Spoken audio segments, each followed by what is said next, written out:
So in the same way that I like having maps open when I go driving so I don't get lost, in the same way I like having minimalism and a knowledge of my home so I can work through my home well and with ease. It's so normal, we don't think about it. We're not sure, where is this thing in our home? And do we actually use this? And clutter does take up so much mental and emotional space. The cool thing about minimalism is that it pulls back my time with my items so I can put more time towards my children. My name is Lisa, mother of 9 and creator of the blog and YouTube channel Farmhouse on Boone. On this podcast, I like to talk about simplifying your life so you can live out your priorities. I help you learn how to cook from scratch and decorate on a budget through this podcast and my courses, Simple Sourdough and the Simple Sewing series. I also help people reach their goals from home through my business courses, Create Your Blog Dream and YouTube Success Academy. I will leave links to these resources in the show notes and description box below. Now let's get into the show. Welcome back to the Simple Farmhouse Life podcast. Today we are having on Sarah Therese, back by popular demand. So many repeat guests this year just because there have been guests that you all say, we heard from them in the past, we want to hear from them again. And today, specifically with Sarah Therese, we're going to talk about maintaining your home. So whether that comes to keeping it more minimal, keeping your routines simplified, and avoiding overwhelm in your home and caring for it. And I think Sarah Therese, mother of 5, all young kids, a young mother, has a lot of great perspective to share. So let's dive into the interview. Sarah, I'm so excited to have you back on. I had lots of people request you as a guest. And I know currently you're taking a little YouTube break from what I understand. So maybe a little, sneak peek of Sarah, even though maybe by the time this comes out, I think, what were you taking, like a month-long break? Yeah, you know what? I was going by feel. I wanted to see, all right, I'm going to start with maybe 3 weeks, 4 weeks, and I'll see kind of how things go. So I'm so far really enjoying it. So I'm like, maybe I'll stay off for a little bit longer. But it's been beautiful. You know, we're going to talk about minimalism. So for those of you who are like, I thought you were going to talk about minimalism, we are, because I think it's so important for our homes. This is something I talk about a ton. And it's funny because my home still looks like it has a lot of stuff in it because it's not a huge house and there's 10 people in it. But there are still plenty of items because we have 10 people in a little less than 2,000 square foot house, but just the amount of things that I used to hold on to that I don't need more, and the amount that simplify things. But yeah, I was wanting to first check in on how your YouTube break is going and how, just as fellow YouTubers, how you decide that. I think my fear is not that anything would happen with the channel, because I found that really consistent, not necessarily how often, but just that you put out good videos, I think works really great. However, I'm always afraid of my own personal momentum. Do you find it hard when you take a break to then get back in the swing of like producing a video every week? Yeah, maybe a little bit, but I love finding refreshment, and I love being able to pull myself back from something and view it differently. So when I am consistently going with YouTube and Instagram and social media and whatnot, I can feel like, I'm just kind of going in a circle and a cycle, which is great. And I like it. And I like having a bit of a schedule, and I plan a lot. So it's actually a really nice wave to ride. But sometimes I'm just riding it over and over and my mind is just dead. And I feel like I need a bit of refreshment. So pulling back feels very foreign. Firstly for work, and then also just for myself. I'm someone that's like, let's just go, let's get it done. And I like being busy and I like being productive. But it's usually the people in my life, it's usually my husband that's like, you got to pull back a little bit. Like I can just see you're just going through this cycle and you're almost doing it numb because it's just, you're so used to it and you go. So pulling back can actually be hard for me. And it's something that I know people in my life have to tell me, Sarah, I know you and I love you and you need to pull back.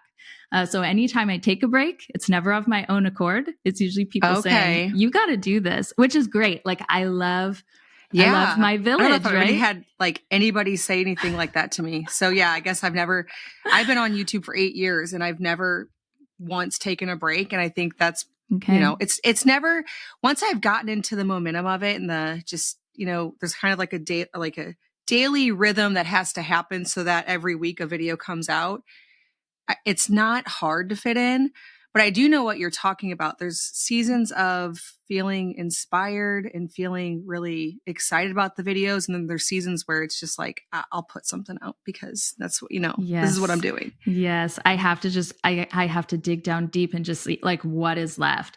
And I feel like that's maybe where I was just like, what is left? Like, what do I do? And just the busyness of my own personal life, it was just getting really intense. So it's like, okay, priorities, like I'm a huge priority person. If I can look at my month, I can pick out my priorities for that month. And I looked into kind of July, August, and I was looking at priorities, and work actually wasn't one of them. YouTube actually wasn't one of them. There are so many other things that were just like dominating my mind and things that I had to do. A lot of the behind the scenes stuff that I was like, oh man, like actually YouTube isn't my priority right now, where usually it is. And usually I can kind of fit my life into my YouTube because I share my life. I'm not going kind of outside of my life to make content.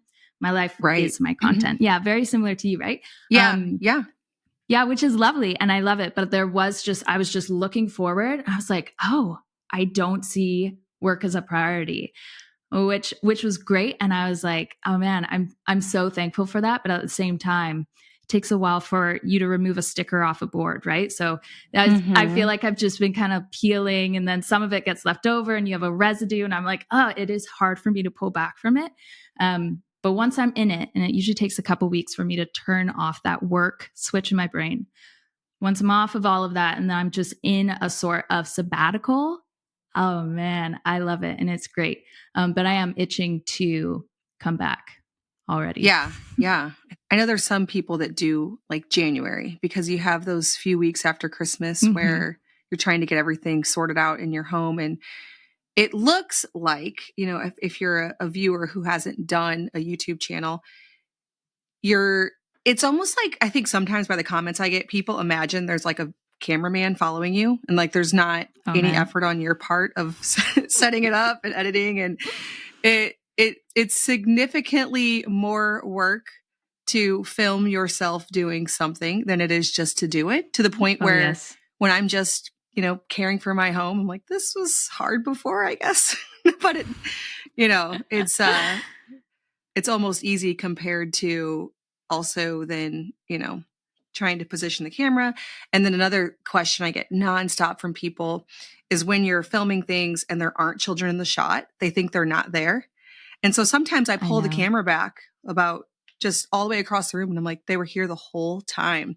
And I had it silenced, which is interesting, because it really is like what we're doing, what we're making for lunch, what we are having. But yeah, it's more work than not filming it. You will not always see it, right? You won't always see the child that's sitting on my foot, and you won't always see, the kid in the background that I'm trying to help with phonics. And you won't see me even having a child on the front of me. I remember so much of the time when I had little guys, and I would always just wear them, right? Like similar to you. And but from the back, you couldn't really see that. My hair was down. I was wearing an apron, and you couldn't see that I was actually functioning and going throughout my entire holding day. Holding a child and doing all this, and making bread and homeschooling. But it's also tricky because I think a lot of my content is like, I'm featuring myself making home and being a mama and doing all that stuff. But at the same time, I want to make sure that whatever I feature isn't focused on my kids. Like I want people to watch my videos and go, I like watching Sarah's videos because I like watching Sarah, and not because I get to see her kids and kid updates or whatever. My kids are involved, so they're there, but they're not the forefront. So much of the time, it's like, you won't see where my children are and how present they are until you pull the camera back and you're like, oh, there's all the kids and whatever, which is beautiful. I love having the kids around. But I never really want to feel like they're the forefront of my content. I like being able to show myself as a mom first because of all these kids, right? Yeah. And it's more sustainable because kids grow, I know. I have teenagers. I have drivers, like, a driver. So cool. Oh, see, that's my dream. I can't wait I have babies. I'm like, my babies are cool, but I have babies because I can't wait for them to be teenagers. Like, it's fun. That's the exciting thing for me. Yep. I mean, for you, like, it'll be here before you know it. Like they always tell you, it goes fast. Well, it does. Okay, so one way, and you share about this a ton on your channel, that you've been able to stay on top of 5 young children, cooking from scratch, homeschooling, which when you don't have 5 kids yet, sounds like how could you ever, but it is something you gradually move up to, and you implement systems and you minimize your home. You have really embraced minimalism. And what was the catalyst for that? And has it always been like that? Or is it something that you've leaned into in the last several years as it's become more difficult to maintain 7 people's items? Yeah, right. Well, it all started accidentally. So when me and my husband got married, we bought a teeny tiny mobile. It was a mobile home on an island. Like Oh, wow. it was sketchy and small, and I loved it. I was like, this is what I want. I don't want to live in something brand new. Like I really want to just have something old and I can make it my own. So we lived in this mobile, and it was like 700 square feet. It was a 1 bedroom, and we bought it and lived in it, and we were like, yeah, we could maybe have 1 kid here. Like you just look forward, maybe we could have 1 kid. Once we have 1 kid, we have to move out. Well, we had our first kid in just over a year. And I was like, hey, this is working well. I remember feeling really overwhelmed with all the baby items that you get. And you look at registries, right? And you go, oh yeah, of course I need a bottle warmer. Of course I need so many carriers, and I need this kind of crib and this kind of bassinet. Like I need all this stuff. And then I had my second, my son, and I was like, okay, yeah, like I can feel it's getting stuffy and being surrounded by baby things. And I remember just passing baby things on. Once you have your second, you realize, oh, I really didn't use this for my first, or it didn't benefit me. I'm going to let this go. So my baby stuff was getting smaller. And then I had my third. I actually gave birth in the mobile, in the bathtub. And I was like, okay, we're in a 1 bedroom mobile with 3 kids. Yes, 3 little kids. And somehow we're still doing it. And I realized around the time I had my third that things were becoming more. We were bringing more things in. We were needing a bigger table. We were needing a bigger, even just room for all these kids. We had teeny tiny kids, and they were in the only room in the house. Me and my husband, our fridge was in the kitchen. It was actually so in the kitchen that if I sat on the edge of my bed, I could touch the fridge. Like we were doing. Could be convenient. Yeah, it was so convenient, right? Very like studio apartment, but it was so, we were really kind of jigsawing us into this home. But doing all this made me realize we don't have a lot of stuff. Like things would come in, I'd assess it and go, this is going to benefit us, or this is, and this isn't. I have to let it go.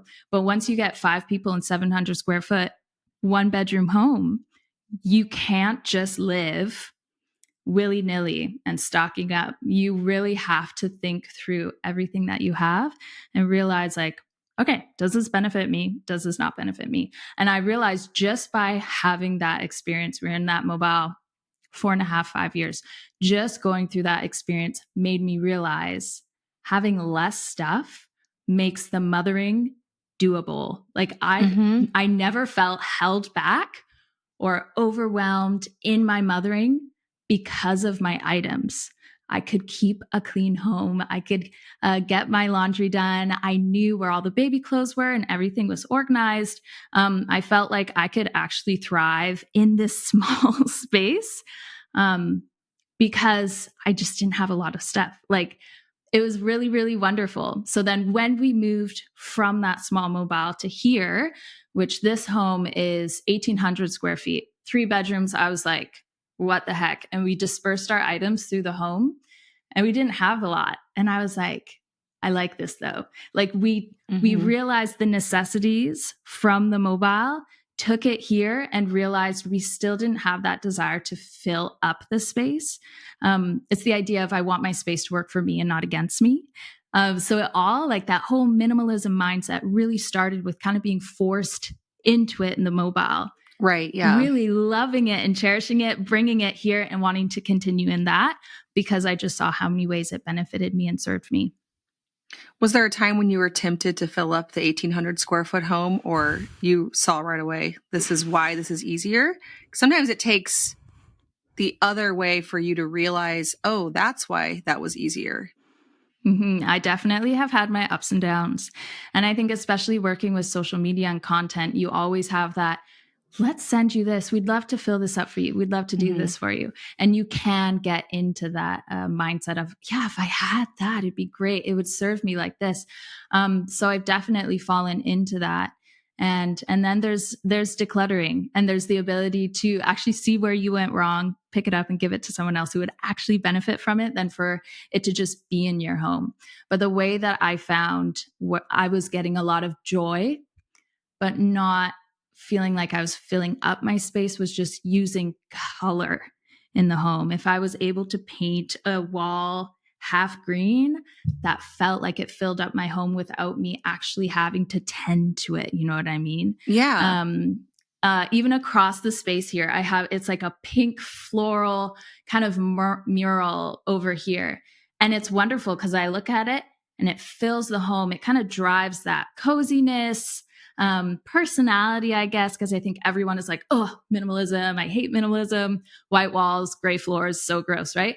But actually, you can create a cozy home even just using empty wall space. You put it up on your wall, and it's just there. It's there for looking at. You don't have to take any extra time once you've painted a wall or put up wallpaper. It fills it up and it looks cozy, because in my heart and soul, I love maximalist stuff. I love stuff being places. I like things taking my attention. I think it's really wonderful, but I hate the idea of spending time on those things, right? So it's easier for me to create something and put it on the wall and leave it there, and it's just there and I don't have to tend to it, versus introducing more furniture, more toys, more home decor that you do look at, but you still have to tend to, maybe dust and rearrange depending on the season, whatever. Um, so yeah. Yeah. I talk about that, how I actually don't like a minimalist aesthetic. I like a lot of decor. I Yes. like paintings on Mm-hmm. the wall. I like color in baskets and a lot Mm-hmm. visually, but then I don't want the Yes. things that we all can get into, that we need to manage on a daily basis as a family. I want less of those items. So I think it's okay, and it'll serve you to still, if you don't like the minimalist aesthetic, which, I don't, you can still keep your, like, the crucial items minimal. So we're talking Mm-hmm. laundry, toys, dishes, maybe in the kitchen. What are some things that you feel like, Wardrobe. yeah, made the biggest impact for Yes. you when you minimized it a Mm-hmm. bit? Yeah, you know what? Wardrobe. Because the thing is uh it's the first thing I decide in the morning is, what am I going to wear? That's the first thing. And I mean, there's skincare and whatever, but for me, I realized when I minimized my wardrobe, my mornings were simplified. Getting dressed in the morning for me is one of the hardest things I can do in my day. It's just, I don't know what this emotional roller coaster is of me getting clothes on, but it's hard. I could live in my bathrobe all day and just have so much joy. But when I minimize my wardrobe and I have my key pieces that I like to wear, and I know that fit me, and I know that make me feel good, if I have those there and ready, I'm good. I could pick a pair of jeans and a top and that's it, or a dress and that's it. I'm not shuffling through things, and I'm also not dealing with a crowded closet that's become a Mm-hmm. storage place for this and that. And I don't know where this top came from, and does this even fit me? And I bought this, but I never wear it because yada yada yada, right? So having a more minimal wardrobe makes my mornings easier, and then it also makes me intentional when I go out shopping. Mm-hmm. How often am I going to wear this? Does this fit me well? What is this made of? I'm going absolutely crazy going to the store and everything is made of polyester. And I'm like, what in the world? Give me my cottons and my linens and my proper fabrics, right? So I'm more intentional now when I go shopping, and I don't shop for fun. I shop with great intention. And that all started from just me minimizing my wardrobe. And you go through stages, right? You go through the stage of like, oh, I'm pregnant, or you go through the stage of I'm here in my cycle and these clothes don't fit me and these ones do. So it's tricky to work around that. But now on this side of my life where I'm not pregnant and my body is kind of figuring itself out in a lot of ways, I have nailed down a staple wardrobe that works for me all seasons, all aspects of my life. And it is the ultimate ease in my morning. Yeah. Yeah. And making sure each thing that's in your closet is going to serve you and work. So being honest, how often have I worn this? Will I wear it in the future? Because sometimes I think that's something we do too. We think, oh, I'll wear this next year. I'm in a weird season right now, even though I'll have had the baby by the time this comes out, but I'm currently 39 weeks pregnant. So nothing fits me. And I'm like, just wear whatever fits. I always get to that point at the end of pregnancy where I'm like, I'm not getting anything new. We're just going to make this work. I'll wear the same outfit every single day. But, yeah, having to adjust for those kind of seasons is something that it means I'm revisiting my closet a bit more often than you probably are. Like you're probably kind of building this collection that's going to work for many years, which is, I look forward to that. It's such a dream. Yeah. Taking a quick break to tell you about today's sponsor and something that we have loved in our home for so many years, and that is Azure Standard. I usually place a large order every month for some things that I just can't find, like bulk grains, bulk flour and baking supplies, and honey and coconut oil.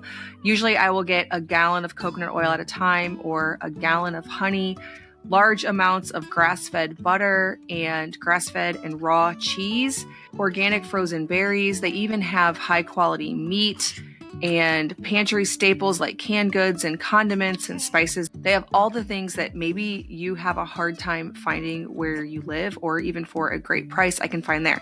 We also get things like organic chicken feed on Azure Standard. So we find so many items that we need for our from scratch kitchen and homestead. Azure Standard works like a co-op model, so there are drop locations all over the country, usually 2 or 3 you could probably have access to where you live. I know where I live, that's the case. There's one that's super close to me, than a few that are more like a half hour away.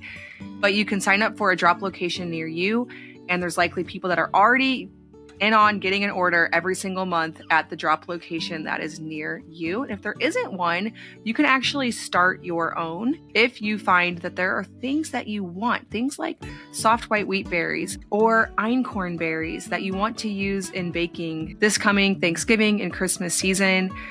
But you feel like, where can I get these things, especially at a great price or in bulk since they last so long? Azure Standard is a great place. Azure Standard is offering Simple Farmhouse Life listeners 15% off your first order of $100 or more to a drop location with the code SIMPLE15. So head to azurestandard.com and use code SIMPLE15 to try out Azure Standard and get some of these great quality ingredients into your home, especially for the fall in this upcoming holiday season. Now, what about your kids' clothing? How do you handle that? Do you do the twice a year clean out and restock type of thing where you revisit everything? That's kind of what I do. Do you have like an item amount, like how many you keep? How do you minimize, or how do you do your kids' wardrobes? Yeah, I can imagine what you go through. I have 5 kids and I'm like, oh man, these clothes, like it piles up. But what's really cool is that when you have a variety of kids, you naturally get a clothing library, right? So all my kids for storage have 5 bins, and each bin is their grow-in bin. These are clothes in their bins that will fit them in the next 1 to 2 to 3 years. So whenever I feel like my kid is low on something, needs something, there's been another child that has lived before them that has a lot of clothes for them. And then for my older kids, I just try to be aware of what's at the thrift. I get a lot of hand-me-downs from people, and bigger clothes that will fit them later on go into their growing bin. So I have a library. And that's for their winter clothes as well, summer, and their shoes. We have a shoe library, which kids love taking out the shoe library. We usually reassess, just like you, twice a year. It's depending on the season. Sometimes the heat comes sooner and sometimes the cold comes later, right? So we kind of just assess where are we at. And as for like their everyday clothing, it varies. I notice sometimes I'm switching out dressers. I notice sometimes I'm just putting everything, all their stuff into one big bin, and they can shuffle through. They know what's in there. It's not organized, but especially for my little guys, my 2-year-old and my 4-year-old, if I tell them I need you to find whatever, your day clothes, top and bottoms, it's not that they're working through drawers and they're too big for them, but it's a low bin that they can shuffle through. Kids love hide and seek, right? So you tell them, find that striped shirt, those pair of jeans, they're going to shuffle. It's not beautiful. It's not aesthetic, but it works really, really well for my little guys. I love just a one bin system. For my older guys, I have small drawers. We love the don't go beyond the bin rule. And we do that for our drawers too. So it's the idea of if this is the size drawer you have been given for your shirts, we don't have to go beyond that drawer, because I do a load of laundry every day and you will always have something to wear. Like it's not like I do laundry once every 2 weeks. So I have to have 2 weeks of clothes. A lot more clothing. Right. I just have the amount that you will need for however long. And because we're always doing laundry, you're getting a fresh restock basically every single day. So their drawers are small. They're not big. And as the kids grow, I know, okay, I'm going to have to get some bigger drawers. But as for now, we don't go beyond the drawer. So whatever clothing fits in there, that's what they pull from. And all their clothing is in a closet. It's organized. It's not beautiful, but it works well for them to feel independent in getting themselves dressed and putting their laundry away. Yeah. I keep the clothing so minimal that I'm starting to find that the twice a year restock is almost not enough, because they wear the clothes out so much that, like right now, we do usually May and October. May is when we get out only summer. There's no need anymore where I live for any pants or long sleeve shirts. And then October is safely in the, we no longer need short sleeve shirts and shorts anymore. And by that time, like right now, everything is looking a little rough. Okay. Like maybe we could have used a few more items at this point. Okay. Yeah, totally. It's been washed every day since it came into our home. Yeah. Right. But that's amazing though. Like for me, that's using the clothes all the way. Like we're so obsessed in our culture that we wear things a few times, then we pass it on because it's not good or it's not trendy or whatever. And I'm like, man, like let's destroy these clothes. Like, and then you don't have to keep them. You don't have to have bins or anything. Yeah, exactly. If you do it that way. It's true, right? If you're just flying through clothes and your kids are getting full use of them, yeah, I mean, there they go into the trash or whatever. And then get something new or pass something down or whatever. That's a great way of doing it. Just destroy those clothes and then you don't have to store them. Yeah. That's what we do. And now my daughters, they love shopping and they love thrifting. Like it's fun for them. Yeah.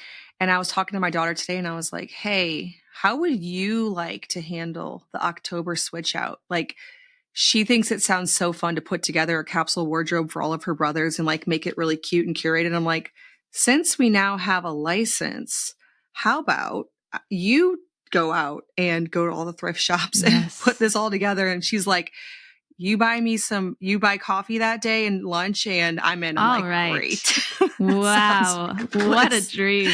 Yeah. How cool is that? I know. We'll see how it goes because we haven't done this yet. This will be the first year. But I'm like, wait a minute. You love thrifting so much. How about you have a day out shopping with your sister? And so they think that sounds really fun. But before doing that, because we do this twice a year, usually I'll go in their drawers, pull everything out because things make their way in that it's like, why is this even in here? Like, this is not, we do a ton of thrifting. We'll grab things and then things will get worn out. It's like a moving target. We took the kids on the river a few weeks ago and my sister was like, looks like your kids need new swimsuits. I'm like, yeah, it's a moving target. Like I feel like I'm always buying swimsuits, and then now they all have holes and they Yes. look like scrubby now again. That happens. Mm-hmm. It's like, it's not just keeping the clothes that fit them, it's keeping the clothes that also look nice so that when they reach into their dresser and they pull out independently what they want to wear, they actually look good too. And That's that right. really simplifies your life as well. Mm-hmm. Mm-hmm. It's wonderful. If I can get my kids to be independent anywhere, it's going to be clothing and laundry. And my favorite thing is it's like when we realize there's that cold season and things flip, and maybe there are things in our grow-in bin that are missing. We just have some missing spots we need to fill up, pants, whatever. I love being able to go into the thrift store and say, it is your job to get yourself a pair of pants and you need a sweater as well. And you go find them and you try them on. And if you like them, we're getting them, and help your younger siblings too. And this is their sizing, and just like go. And I love being able to be in the thrift store and look for stuff and hear my kids. It's teamwork, right? We got to find, it's that I spy, look and find. We're finding what we need to find, and then we're bringing it home. We're washing it. It goes into our drawer and we're ready to wear it. And yeah, and even just simplifying the laundry and having it as a part of our daily routine. My kids are never, oh, it's laundry day. It's more like every day is laundry day. And because it's such a small amount of time, it's easy for them to tackle and put into their routine. I have never felt overwhelmed with laundry because of how we do one load a day, keep our laundry area extremely minimal. And then my kids from a young age have always had a hand in it. So it's a family affair. It's fun. Yeah, I feel the same about laundry. And I do talk about this on my channel. And of course, you get some pushback, but I agree. I've never felt overwhelmed with laundry. I'm going to say it. I agree with you. And I know that that's a controversial statement, but it is. I haven't. Maybe there's been like, maybe I'm forgetting about one isolated incident, like here or there, where we got home from a trip and we had something like that. But just every day, no, laundry does not overwhelm me. And I have to think it's because of the way that we do it every day. We have a minimal wardrobe. It's literally washer, dryer, into the bins. It's just not something that takes up, it's not something that I even have to hardly think about or consider. So yeah, good tips there. Okay. So you talked a little bit about your laundry routine and how you keep an ease there. What are some other favorite ways to create an ease? I'm thinking about things like baking and cooking, because I had one question, or audience questions, that was, do you ever feel like housework, cooking, or baking gets in the way of time with the kids? Yeah, I get that a lot. I even get some pushback of like, because you work so much with your hands and you're making stuff and doing stuff, that means you're pulling back time away from your kids. And that makes you, you're not good mom. It's bad. It's not Internet intentional, is right? lovely. Like people, it is so lovely. So lovely. So lovely. So anyway, there is a lot of ease that comes with minimalism. If I have less stuff that I have to serve, I can serve better in other ways. So that's wonderful. And then I also think so when I go driving, I get lost a lot of the time. And I have grown up here and I still get lost. But if I have a map open or I'm in a familiar area, then I feel like I'm capable of getting where I need to go. And so much of the time in our own homes, we don't realize how lost we are. We don't realize the items that we have. We don't realize the clutter that is actually taking up space. I have a lady that I know and love, and she said there are certain cupboards in her home she knows is full of stuff, but she can't open it because all of a sudden it's all this stuff and she just feels lost, right? So in the same way that I like having maps open when I go driving so I don't get lost, in the same way I like having minimalism and a knowledge of my home so I can work through my home well and with ease. Because the worst feeling in the world is being lost, is not knowing where you are. And how often do we go throughout our home and actually it's so normal we don't think about it, but we do feel lost because we're not sure, where is this thing in our home and do we actually use this? And clutter does take up so much mental and emotional space. So minimalism serves me in a lot of ways, is just being aware of my home. And when I am aware, I do feel ease. And then on top of that, I feel capable of working in my home very well and intentionally. And it does not pull back from my time with the kids. The cool thing about minimalism is that it pulls back my time with my items so I can put more time towards my children. And then also the realization that my kids don't need me 24/7. Ooh, so true. When I had my first when I had my first baby, I felt like I have to be with you all the time. You rely on me for everything. Of course, there's so much truth in that. But what's so cool about having kids and they're growing together is that these older siblings are really spreading out their wings, and the younger siblings do come under them in a lot of ways. And kids are firstly very centered around teamwork. My siblings and myself, I just remember we loved being together constantly and doing stuff together constantly.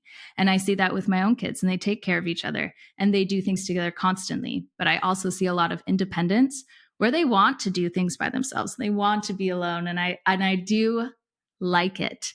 And I do think it's healthy. And I don't think it's wrong that I have to pull myself back and take care of them in other ways, because I don't bake bread from home because it serves me.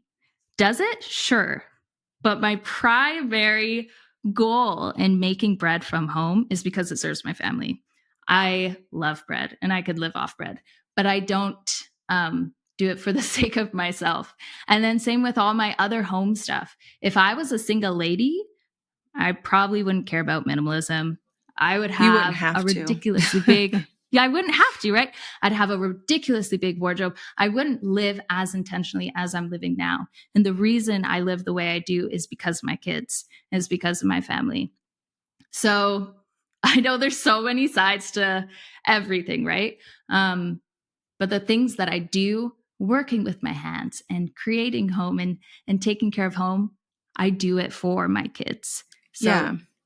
In some ways I do have to pull myself back to love on my kids, and they understand that. And then also at the same time, when I am creating and making, like what you said previously, my kids are at my feet. My kids are reading books behind me, and I see kids running in the yard. Yeah, they're there. They're all around together. Right. They're all around. It doesn't only count if you are sitting there one-on-one playing a game of whatever, board game, or reading them a book, which you have, we have rhythms in our day where those types of things happen too. But by the question, do you feel like housework gets in the way of time with your kids? I think this person is asking that because they do feel like that. And I think, you cannot feel guilty for making your children food. Like, that's just, can't do that. No. That's, if you're feeling guilty for that, then I don't even know. Like, yes. How could you feel guilty for serving your family home cooked food? If that's where we are, then, I feel like that's ultimately doing exactly what you're supposed to do. Right. And I think the main issue is not that you're making food. I think the main issue is just check your heart. Like, it's so much of the time, if I'm feeling mom guilt and whatever, I need to check my heart and see, like, why am I doing these things? And am I actually pulling away from my kids because I need space, or because I have to get this stuff done? And it comes from, I think, a lot of confidence as a mama as well. And we can see that online. We see the moms that are constantly with their kids and doing things with their kids. And I think it's beautiful. But I mean, I think about even in the Bible, our Lord and Savior needed to get away from people in order to find peace and calm. And that's not a bad thing either. But then at the same time, he said, let these children come to me. I love these children. So we see that even in scripture. But the best thing I've been able to do for my kids is, in serving them in this way, making food at home from scratch, whatever, homeschooling, my relationship with them is so different than if I didn't do those things. I can see that on a very first person level. And then at the same time, if I'm making bread or dinner or busy or whatever, the ability to call out into the house, one name, two names, come here and be with me while I'm making food, or come here and read me that homeschool book, like gathering people, like, it's beautiful. A child hearing their mom call their name and say, I want you to come alongside me and do these stretch and folds while I stir up these onions or whatever on the stove. Mm-hmm. Just the welcomeness that comes from a mama in the kitchen, it's glorious. These are the tales we hear from our moms, right? Our moms say, I remember my grandma, she always smelled like milk and flour. Gave and me she a was little always dough. in the kitchen. And Mm-hmm. yeah, she gave me the dough. Like this is the stuff that we can press into our kids and in our kids' hearts already. So I don't think it's bad for you to pull back from your kids in some ways to serve them in others. And then at the same time, I think if you have the ability to gather these kids around you, and I think it's good for them skill wise, but at the same time, there are times I go, guys, I need a minute. I need a break. Or I'll even tell a kid, I need you to go through the house, tell the other kids, mama just needs a break, or send someone to the piano, play me some hymns. I'm going to need some hymns right now. And we can work as a team and go, yes, okay, this house is taking a break. Things are calming down. Mom needs a minute. But then there's times I can't help but call out and go, yeah, kids, come to me. Like, let's be together. There's a lot of mom guilt I've had to work with and work through with thinking, yeah, if I am homemaking, am I pulling back from my kids? And it all came down to just my heart, a bit of a mind shift, and then seeing how well my kids are doing from the stuff that I am putting into the everyday. Like to see that, that's the true reward. Like that's just butter for a mom, right? Like it's just so good. Mm-hmm. Yeah.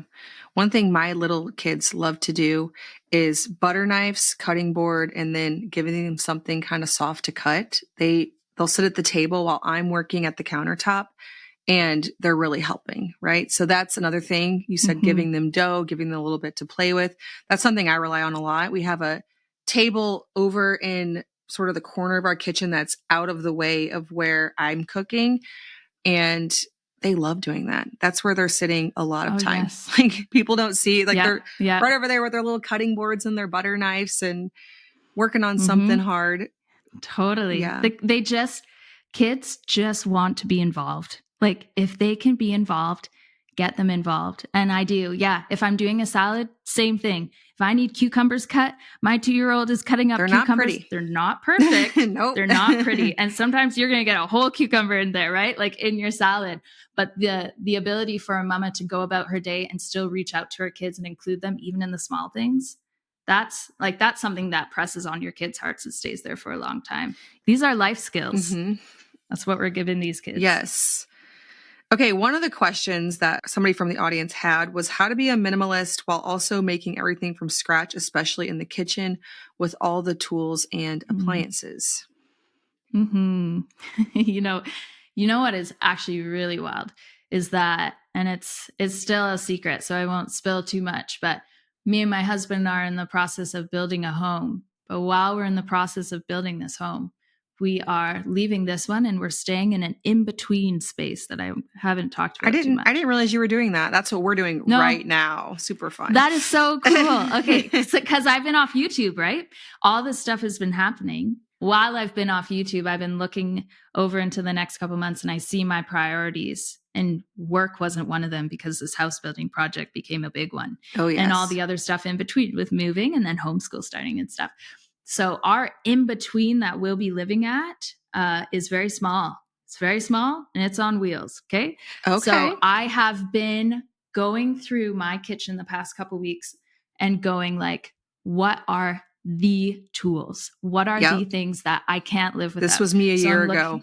Yeah, right. And you do. And you just suddenly, you see things, you put everything into a sieve or a funnel, and just a few of the ultimate things you cannot live without comes out.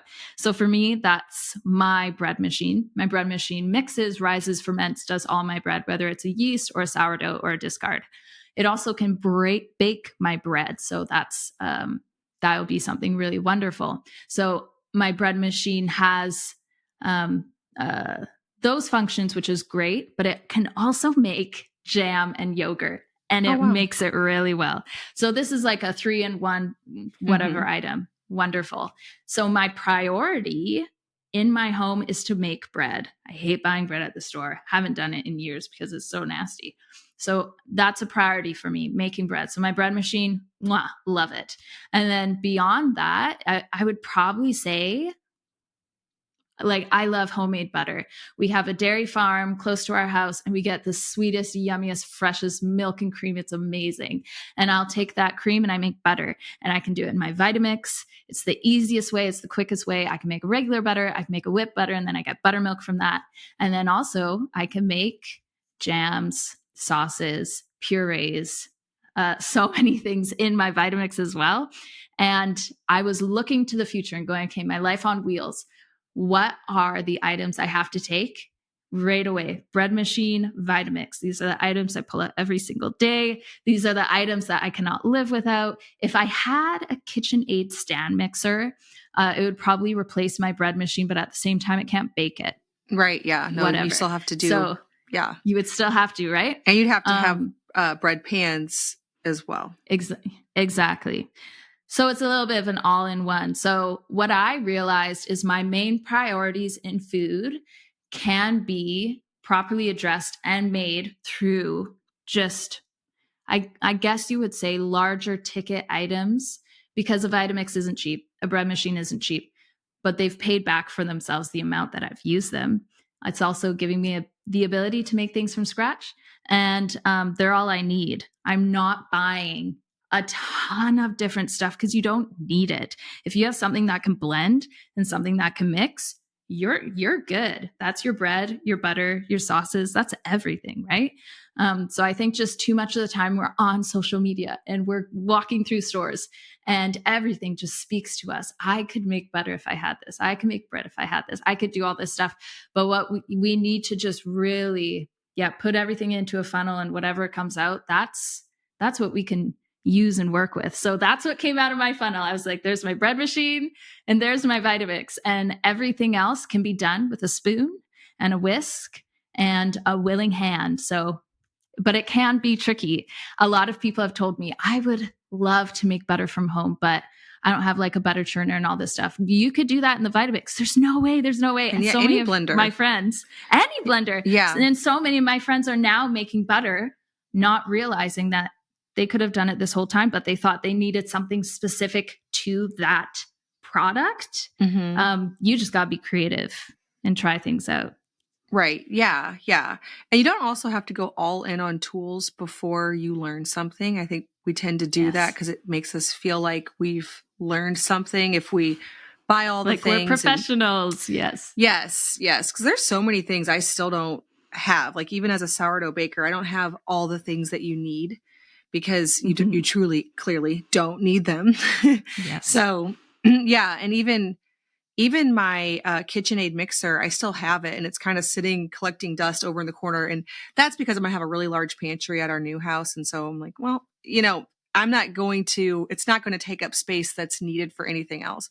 And I have times when we do use it, but I'm not even using that for sourdough anymore. I'm finding that it's easier for me to keep it a little bit more minimal and not get that out and just do the stretch and folds rather than needing something really quickly. So you'll find over time what works for you, and it might be different than what works for somebody else. Like you're in your rhythm with your bread machine, and that is a rhythm that you have that makes your life easy and doable. It makes it possible for you to get fresh bread on the table. And so that is something that is very necessary for you. Whereas, somebody else might say, oh, I personally do it this way. Great. It's going to be really different for everyone. That's right. Everyone's going to put their stuff into their funnel, and everyone's going to have something different come out. And that's just because, we all live in different places. We have different needs, different priorities. There's a lady at my church, and she tried the KitchenAid stand mixer and bread machine, all that stuff. And she said, when it comes down to it, I just love the ability to do it with my hands. And if I have my hands in a bowl, that's it. That's all I need. She's a huge camper. So that's just something that it's way more doable in that way. So we're all so different, but start somewhere and start simple. Yeah. Yeah. Yeah. Well, that actually leads me to another question in a different category. And I think the internet has made it to where this is just crazy these days, how much we compare ourselves to other moms when personalities are so, so different. I think about this with people in my own personal circles. some are just so much better than me at this certain thing. And you tend to want to make yourself all the things. So how do you be yourself as a mom and not compare yourself to moms who are different from you? Because that's a Mm-hmm. thing. It's such a thing. And that goes right back to like mom guilt, right? And that goes right back to like this mom spends so much time with her kids one-on-one and I don't, right? Mm-hmm. So it affects everything. When you actually wake up in the morning and you have that and you, oh man, me as a mom and all these other moms, that will affect your entire day. And I do think it does start in the heart. But I would be a different mom if I had different kids. I would be a different mom if I had a different husband. I'd Well, be a that's different all mom if I very, had, you know? yeah, like Like you I get just close to would. people in real life and you know them, you know their husband, you know their kids, and you're like, this is so different. Like I know. it's funny when you compare notes with another mom and you're like, we can definitely help each other with this certain thing and this certain thing, but like that would not work for my children. And I see how well that would work for yours because, well, look at them. That's how they are. That's right. That's Not right. necessarily And good or bad, just so different. so different. And each of us moms have been created to be a cookie cutter based on our kids. I can't look at other moms and go, if only I was more like them, if only, if only, if only. And you do play that comparison game. So I you'd be a can't bad do mom that. probably to your kids who are different. Yes. If Yeah. you were Right. that mom. my kids have shaped me as a mom. So if I am this way, it's because of my kids and it's because I love my kids. This mom is shaped this way because of her kids and how her kids have just molded her to be like that. And you go through the comparison game and you think, if only I was, if only I could be. And I would push against that, but also at the same time, I've been able to look at ladies in my life and actually feel encouraged by the way they love on their kids and go, I'd like to be like that. And not in the sense of I don't feel good enough, but like I look at my mom and I go, oh man, I'd love to be like that to my kids. Or I look at some of the ladies and I would love to be like that to my kids. Not in the sense of comparison, but seeing this is maybe something I lack that I would like to be able to gift to my kids. Or this was something I wish I had as a child. I want to meet my kids there and be that for my kids. So there is a healthy amount of comparison, but it should encourage us, not eat us. So it is tricky. I think it starts with the heart. I think it starts with also just a bit of analyzing of our kids and why am I this way? Oh, it's because my one child has struggled with fear and anxiety. So of course I'm more of that concerned, sensitive mom versus this other mom that's crazy and really wild. And she does things last minute and she's high energy, where none of her kids have struggled with anxiety. And they've all been, as of right now, they've been very independent and they haven't gone through those things, right? So our kids shape us and mold us to be the mom that we need to be. And I have to remind myself of that. I have to go, okay, I am this way because my child has made me become like this so I can love them in this way. Because my high anxiety child would not do really well with a super last minute, active, wild. last minute, let's do it kind of mom. She's a fun mom to be around and I love her, but she could not mother my child in the same way that I can. So it is very tricky. It can really, really eat us alive. And I think we just need to be so tender and gentle on ourselves as moms because we're so natural to see a problem and go, oh, it's my fault. I got to fix it. I got to do it. But I think in the way that we've been made as moms, I think we can look at ourselves as moms and go, that's why I'm like that, because this is what my child is asking of me, right? This is how my child is. So it can be tricky. There is a good type of comparison. And then there's also a good way of just seeing, no, I'm like this because of this child or whatever. Yeah. And I'm going to be joyful in it instead of feel almost belittled in it. Yeah, I don't think I've quite thought about it like that. Like I'm always seeing how different people's personalities are and then how that results in their children, which it's both because it's genetic and because of the way they parent. But then thinking about that you're actually a better mom for them because you're not necessarily doing things exactly like that other mom. Like, I agree with you. I Right. learn things from other moms and I'm like, okay, that would probably be a really Wow. good idea. Like, Yeah, yeah, yeah. I could definitely improve there. But then there's things that I'm like, yeah, that the reason that I am doing that is because of who you guys are. And if she did that her way, it wouldn't work. And if I did my way of parenting with her kids, that wouldn't work.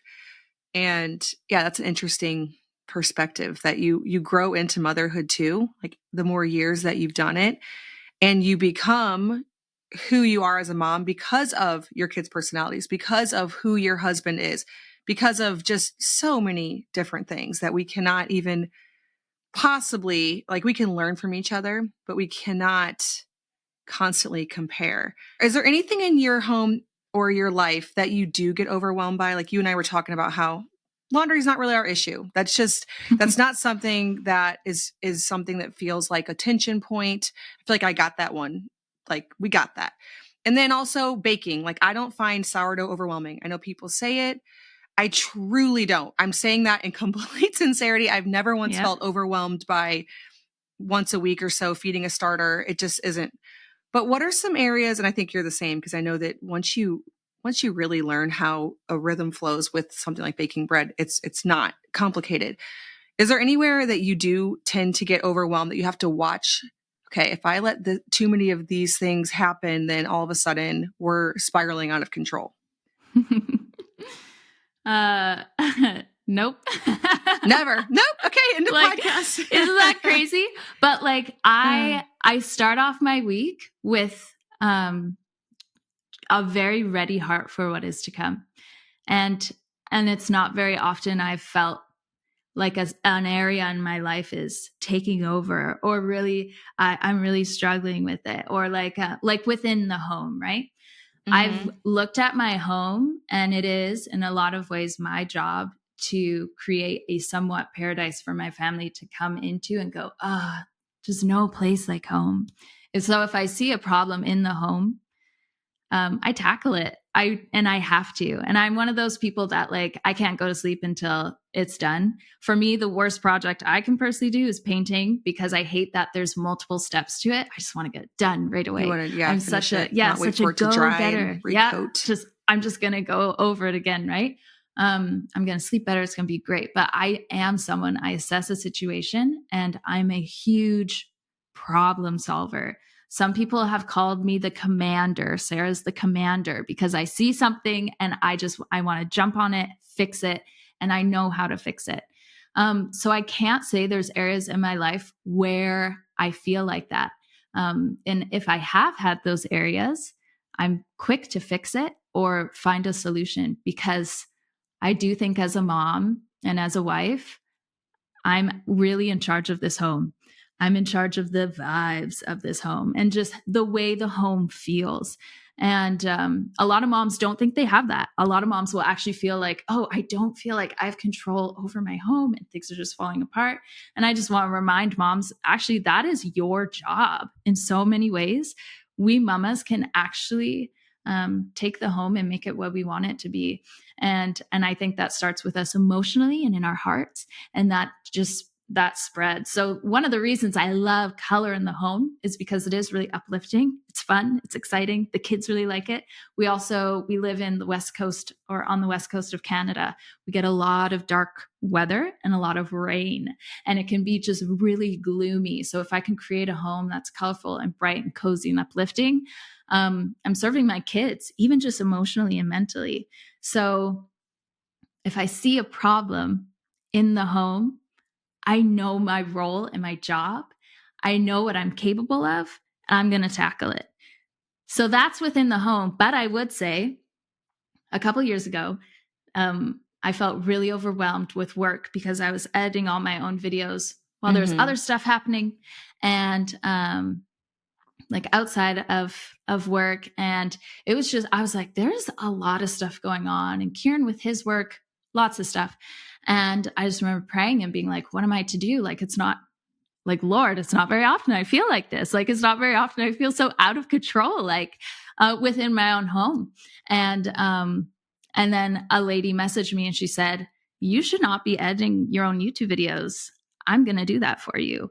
And this lady has given me back days of my week, all back to me. Amazing, right? So it also made me realize that when I really feel like as a mom, I'm struggling and things are going on, the ability to call out and ask for help and have other people help, that's not a bad thing. That's not a sign of weakness. That's a sign of actually a heart that's like, I'm confident. I know what I need. I know who could help me. And then that's just a snowball effect, right? If it helps me, it helps my kids, it helps my husband, it helps my home, and it just keeps going and going. So much of the time, if we feel overwhelmed by something in the house or whatever, and we have to reach out to someone, we go, oh no, I failed. And it's like, no, like you even read through like Proverbs 31 and the woman is actually, she's a delegator. She's not doing all this all work. The things, right. She's delegating people, go do this for me. She is in a lot of ways a commander. She sees a need and she reaches out and goes to people and say, help me. I have this need. So as moms, we can do that. We can go, this is a crazy week for me and I haven't had any time to clean the house, whatever. I'm hiring a lady, 2 hours, come clean my house. That's not you losing. That's you winning. It can feel like such a failure move. Us moms just want to have our hands in everything. But a very confident, willing heart is a lady that goes, I need help. I'm going to get help. And it is going to serve me. And it is going to serve my family. Therefore, it's not a waste of my time. It's good. Yeah. I think too, there's a perspective thing because there could be two moms in the same situation that one feels very overwhelmed. Like the house, say it's been an entire weekend and you haven't been, because I'm in my home Monday through at least Thursday. Yes. I can stay on top of everything because we're here. I got something, I already have dinner started. It's afternoon, but I already started dinner this morning.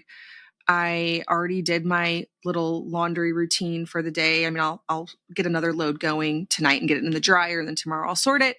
But, we're on top of things. Nothing feels super overwhelming, but then it can be a Monday and we weren't in the house all weekend. And maybe we had just a lot of extra things and there's water bottles everywhere and the van's full of trash. And there have been times in years past where I would have had that same situation and felt very overwhelmed. And then there's times like now, which there's still times where I'm like, oh no, this is so bad. But for the most part now I'm able to be like, that's going to take me literally an hour to come, like to bring back together. Yes. This is not a big deal. Whereas before I think I would have overestimated my brain that like, oh, my whole house is a disaster and there's water bottles everywhere and the van's full of trash and I didn't do the laundry yet. And so you can almost have the exact same scenario and how you respond to it, because there's going to be times when everything's not perfectly clean and you don't have dinner dealt with and you didn't get groceries and just things all accumulate. But I have the perspective now of, yeah, but I can pull that all back together in less than half a day of like our family coming together and figuring it all out. And I think that's right. Perspective shift helps quite a bit. And cleaning takes more emotional and mental energy than physical energy. The first step in cleaning is to I could do this. This bathroom will actually take me less than 10 minutes to clean it. Does it feel like it's going to take more? Yes. Feels like a big deal. It feels like a big deal. And that's our kids too. When we ask our kids to do something, sometimes they're going, oh man, are you kidding? This is going to take you 30 seconds. They don't have that perspective yet. That's what I noticed about kids. I'm like, oh, you just blew that out of proportion. Like, yes. that's going to take you like 5 minutes, But yeah, as somebody, an adult who's done something hundreds of times, you're like, that's just not a big deal. Right? That's right. We've gone through the motions. We've pressed against our emotional and mental energy and just, no, I know that I can pick this up in no time. Yeah. Yeah. It's Yeah. good. So I think sometimes when we say, oh, I'm not overwhelmed, it's not necessarily saying like, oh, I always have everything just totally handled perfectly. It's that, well, yeah, but I also just realize that it's going to be okay if I don't, Right. I'm I've learned this by now. Yeah. Right. Awesome. So many, I feel like we could talk forever about I know. minimalism, about decluttering and staying on top of things, but you do share on your YouTube channel very regularly, even if you're on a little bit of a break, but maybe by the time this comes out, you probably won't be because that's a month and a half from now. Tell the listeners where they can find you and where they can see more of a young mom, because I know you're quite a bit younger than me with 5 kids. So for a lot of people, that's probably sounds like just insane, right? Like, how do you do it all? Share where they can find you and follow along with all of that. I'm on YouTube. It's Sarah Therese Co. It's the same for Instagram. I share my life, motherhood, recipes, homemaking, and it's raw, it's real. And then I also have a website, Sarah Therese Co. I was creating a lot of food on my YouTube, and people were like, "We are going to need these recipes," because I was just kind of doing things off the top of my head. So I did create a recipe website. That is Sarah Therese Co. That's kind of my home base for easy recipes, lots of sourdough. Nice, nice. We'll leave links to that down in the show notes in the description box below. Again, thank you, Sarah Therese, so much for joining us. Yeah, cheers. Thanks, Lisa. Thanks, as always, for listening to the Simple Farmhouse Life podcast. My husband Luke and I and our 8 kids work together side by side on our little homestead and use our blog, podcast, and YouTube channel to reach other homemakers, home cooks, and homesteaders with practical recipes and daily family life. For everyday sourdough recipes, make sure to check out our blog, farmhouseonboone.com. And to dig deeper, we do also offer a course called Simple Sourdough over at bit.ly/farmhouse sourdough course. That's all one word, bit.ly/farmhouse sourdough course. If you're looking to learn how we earn an income online, check out my YouTube course at bit.ly/farmhouse YouTube course, all one word.